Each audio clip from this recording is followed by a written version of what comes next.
حدیث نمبر 4441۔ حضرت مصعب بن سعد رضی اللہ عنہ اپنے والد سے روایت کرتے ہیں، وہ فرماتے ہیں میرے والد نے خمس میں سے ایک تلوار نکالی اور اسے لے کر رسول اکرم صلی اللہ علیہ وسلم کی خدمت میں حاضر ہوئے اور عرض کیا یہ تلوار مجھے حبا کر دیں۔ آپ نے انکار فرما دیا۔ اس موقع پر یہ آیت کریمہ نازل ہوئی۔ ترجمہ: لوگ آپ سے انفال کے بارے میں پوچھتے ہیں، آپ فرما دیجئے انفال اللہ اور اس کے رسول صلی اللہ علیہ وسلم کے لیے ہیں۔ حدیث نمبر 4442۔ حضرت مصعب بن سعد رضی اللہ عنہ اپنے والد سے روایت کرتے ہیں، وہ فرماتے ہیں میرے حق میں 4 آیات نازل ہوئی۔ میں نے ایک تلوار پائی تو اسے رسول اکرم صلی اللہ علیہ وسلم کی خدمت میں لایا اور عرض کیا یا رسول اللہ یہ تلوار مجھے عطا فرما دیں۔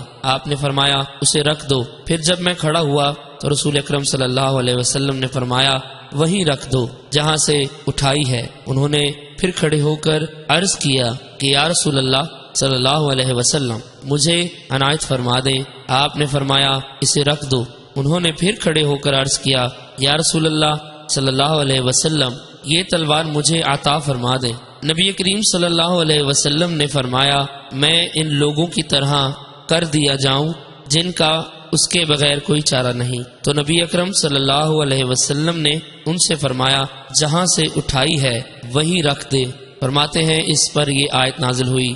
ترجمہ: آپ انفال کے بارے میں پوچھتے ہیں، آپ فرما دیجئے انفال اللہ اور اس کے رسول کے لیے ہیں۔ حدیث نمبر 4443۔